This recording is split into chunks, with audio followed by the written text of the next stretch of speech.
So we have talked since morning about using the tribal and local knowledge to help conserve the environment, look after the environment, and so on. I want to take that discussion to a slightly different level, which is to say that the intellectual traditions are not preserved of a particular level of education or a particular level of attainment, but that genuinely high quality intellectual creativity also exists in all kinds of environments. And the point that I'm going to make is that we need to not only understand tribals and understand from them what they understand about biology, but even their intellectual traditions, their music, their creativity, their poetry, their ideas of science and their ideas of space are something that is worth conserving because they are beautiful per se. And as I gave in the morning, they are often useful in variety of contexts. So I'm going to talk about astronomy, tribal astronomy in general. It's a program we took about 10 years ago. Thanks again to Tata Trust. A lot of things come back to Tata Trust. And I'm going to show you what we got out of that. So tribal astronomy is essentially a very different kind of astronomy. You see, the standard astronomy that we use in textbooks today was originally started by Babylonians some 2,500 BC, and then adopted by all cultures that were in contact with each other. So the mainstream contact cultures of India, West Asia, Europe, and even China adapted the kind of astronomy that everybody uses. The original creativity of cultures was lost at that time. But the tribals have remained isolated, and a great advantage of their isolation is that they have been able to develop their own astronomical traditions, and there are several examples of very beautiful ideas that emerge from there, and various kinds of interesting information. So they provide an important clue to human thinking, independent of what other ways of doing are, and basically the tribal astronomy, that since we were looking at astronomy, we stayed with astronomy, but there are three major manifestations from which you can see how they looked at the sky. Remember that a large fraction of these tribal groups were farming. Some started farming later, some started farming earlier. So farming and sun, monsoon and seasons was an important point. So I will show you there are ancient monuments, not just Stonehenge in England, but there are hundreds of such astronomical observatories spread all over India, except that they are smaller, they have not been understood, they have been misunderstood, not properly classified, and so on.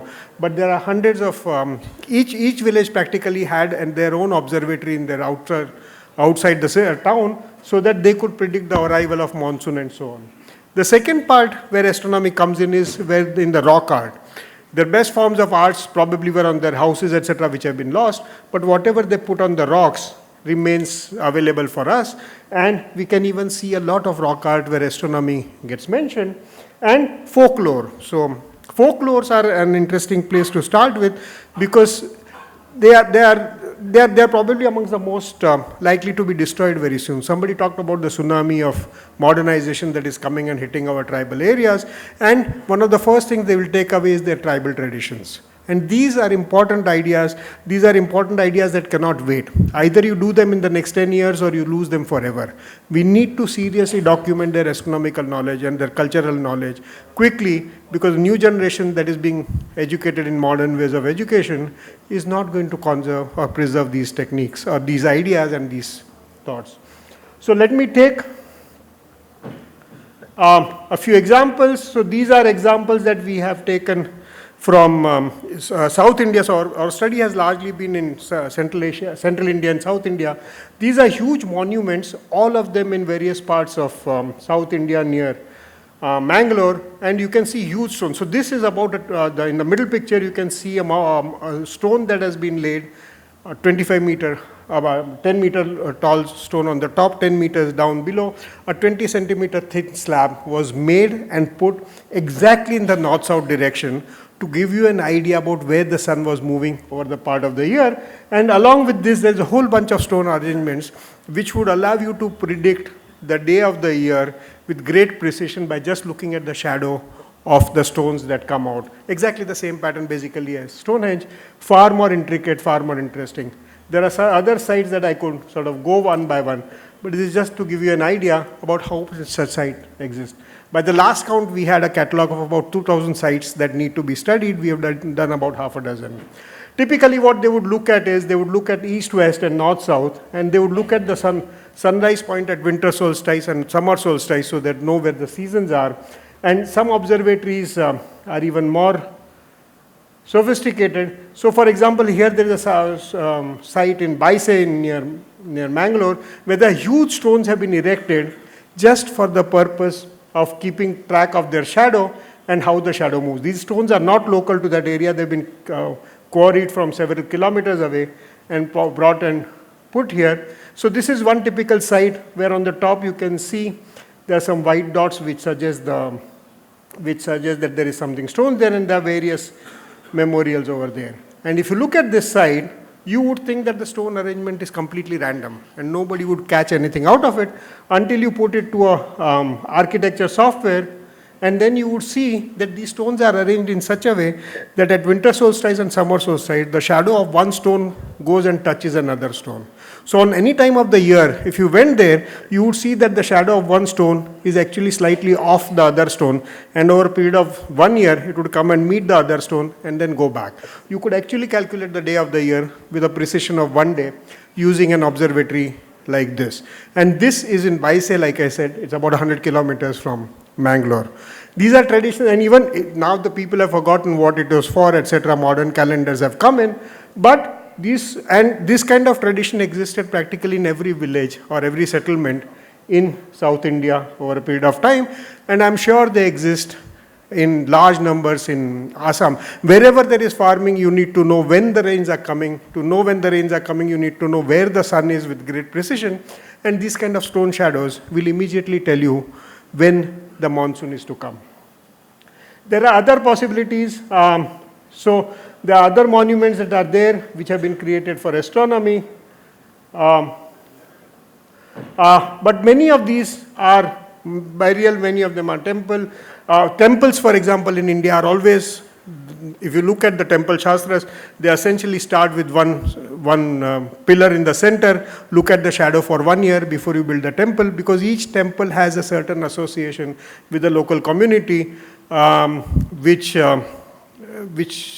decides what the design of the temples would be like. But temples are not made carelessly. They are made with high precision to astronomy. Then there is rock art. And in the rock art, I'm going to give you one example only because it's a magnificent example. I don't know whether you can see from there, but there's a huge circle over here, and there is a vein in the middle, and there is a dead body on the left side, and there are some mountains, etc. on the other side. This is probably this is near Hampi, and it's one of the finest examples of what people used to think. So there is this Akash Ganga in the middle, the path of the dead, which is very common to the ancient tribals. A dead person there. There is a cycle of 27 full lunar cycle to give you 1 day. There are various representation. I could sort of go on and talk about this for an hour together about how deeply representative it is of an idea of life and life beyond. But you get rock arts in hundreds, in practically in thousands. I don't know whether I put another example or not. Yeah, but for example, these are some of the rock arts that are in Kashmir region. So there is this idea of superhuman that you see in the first left panel, where the sun and the moon are controlled by the great superhuman. There is the sun shown as a flower in the mountain ranges and so on. And everywhere there are ideas of astronomy or their understanding of the skies and the universe, which they have recorded, but we need to read them because we need to understand who we are. There is this beautiful representation of the sun in the bottom panel, for example. Then, if you go today to the fishing folks or for like 600 years, if you had ever gone to the west coast of India and said that you want to be smuggled into West Asia, there is no way they are going to use GPS systems. They have sky charts like this, which tell them that they should start on a particular season day, travel in this particular direction of this constellation for 3 days, then travel in the other direction for 2 days and so on, and they would reach the spot that they want.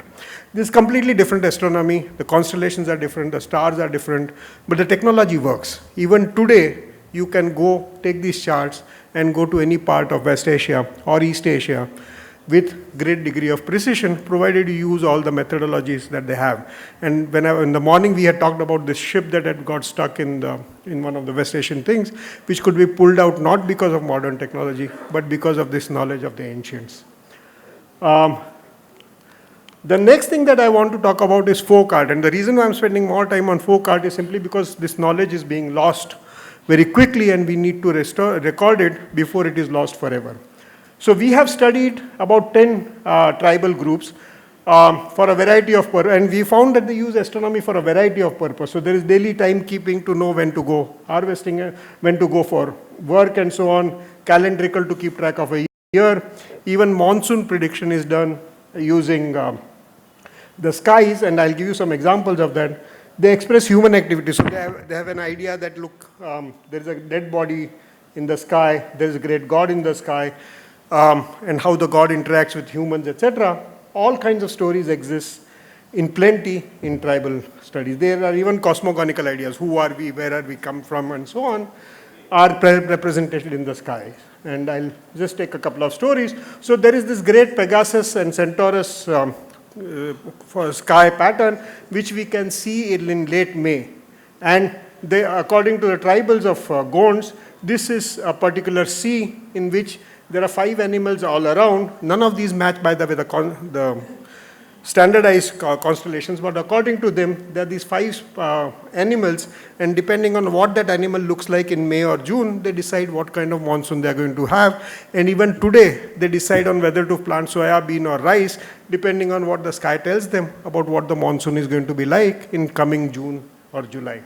And it's entirely based on upper atmospheric patterns, which we study in more sophisticated manner today. But they had some glimpses that winds from particular directions brought water, winds from certain directions did not bring waters. Then, so if you look at the sky as a whole, there are constellations and constellations which lots of people have studied, lots of tribes have studied, they all have stories of their own. Libra, if you're interested in astronomy, there's a whole farming scene over there.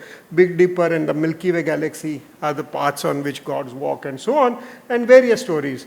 And the more sophisticated a culture is, or the longer they have been urbanized or settled, the more sophisticated their astronomy gets. The most common feature of these astronomies is that Polaris region and Big Dipper are the same. But I want to show you an example, since I'm running out of, I'm not so sure how much time I have, is this particular picture. So you have a constellation called Pleiades in the sky, which is identical to everybody. Whoever looks at it, you can see that Pleiades cluster very easily. But to Banjaras, who are essentially traders and who took salt from the seas into the interior and so on, and who are essentially traders until the railways overtook their job, to them everything is wealth. So to them, this Pleiades looks like a piece of jewelry that ladies wear on their head. The same to columns, who are essentially foragers, it looks like a bunch of birds to them.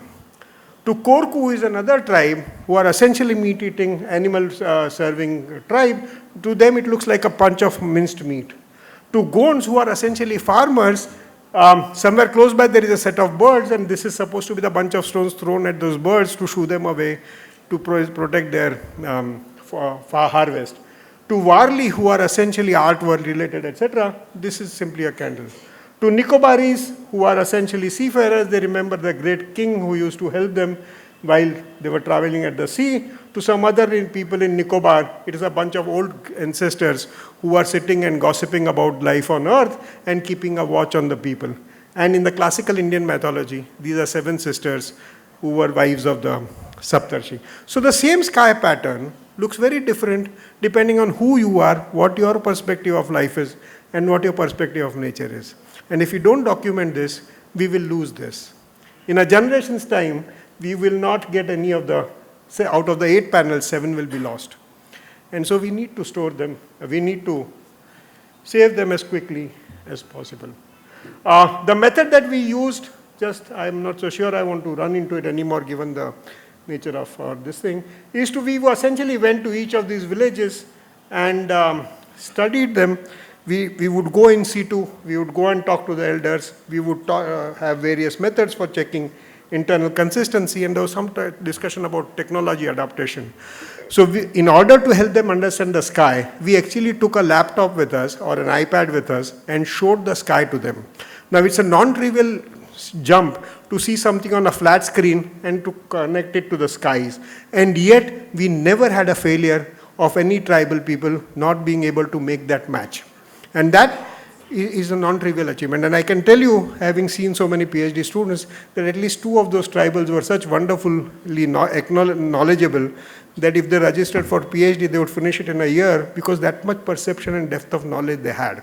Our education system doesn't recognize them because none of them were even could read or write, but the intellectual depth that you see in many, many of these people is phenomenal, and I think we approach them wrong when we think we know more than they do. In many, many cases, not just in botany or environment, in many, many cases, their thought and their perceptions are something that would make us realize how little we fully understand. So we took a variety of approaches.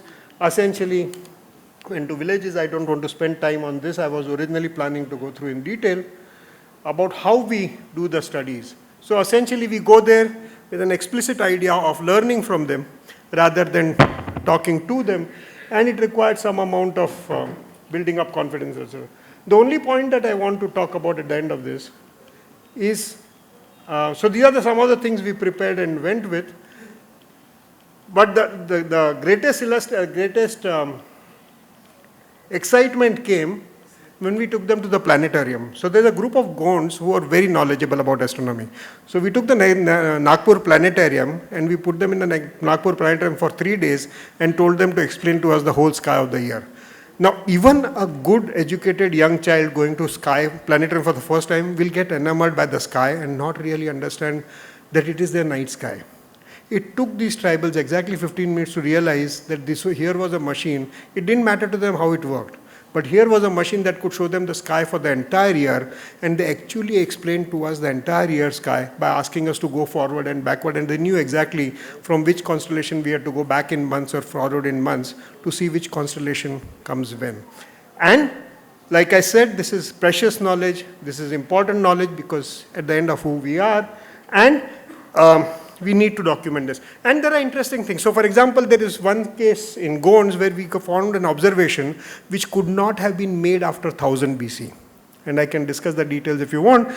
So the astronomical knowledge that they had clearly went back to 1000 BC because something that they recorded was seen last in 1000 BC from that region. So there is data there are data of explosion of stars. We talk about the Chinese records of ancient eclipses. I didn't show you that example, but according to us, the oldest eclipse, a supernova or exploding star record actually is a 3000 BC drawing from Kashmir. So the Chinese records of 600 BC are actually superseded by rock art, but they need to be understood because they are not straightforward. There's a cultural continuity which is not there. We need to look at them more seriously. We need to understand them more seriously. But genuinely, the oldest supernova record is actually a rock art in Kashmir, where they have clearly shown 2 suns, and it matches with the modern data, which shows that a supernova occurred exactly in the part of the sky that they have drawn, and therefore and at the time it did, and therefore it is the record of the supernova dating back to some 3000 BC or so. So we have that kind of data, we have that kind of heritage, and we need to seriously look at not only the botany knowledge, but the intellectual traditions of these tribals, because there's a wealth of data there, which we will lose very quickly if we don't take care. Thank you very much.